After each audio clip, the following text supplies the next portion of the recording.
آپ نے تو پوری انتخابی مہم ہی اس وعدے پر چلائی تھی کہ عوام کو 300 یونٹ تک بجلی مفت دی جائے گی، تو پھر صاف انکار حکومت کی طرف سے آتا ہے اور کہا یہ جاتا ہے کہ یہ تو نون لیگ کا نہیں بلکہ بلاول بھٹو زرداری صاحب کا وعدہ تھا۔ آپ کی جو الیکشن کمپین تھی نون لیگ کی، اس میں یہ کہا گیا تھا کہ 300 یونٹ عوام کو فری دیں گے، اس پر پوری آپ کی الیکشن کمپین جاری رہی۔ وہ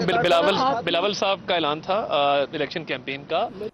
وزیر اطلاعات عطا تارڑ شاید یہ نہیں جانتے ہیں کہ لیگی قائد نواز شریف صاحب کی صاحبزادی اور وزیر اعظم شہباز شریف کے صاحبزادے حمزہ شہباز کا تعلق آپ ہی کی جماعت سے ہے، حکم سے ہی ہے، اور یہ وعدے جو ہیں انہوں نے سر عام کیے تھے، یاد دلاتی ہوں آپ کو۔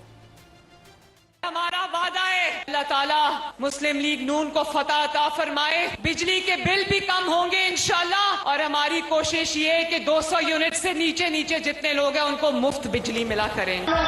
300 یونٹ کو مفت کریں گے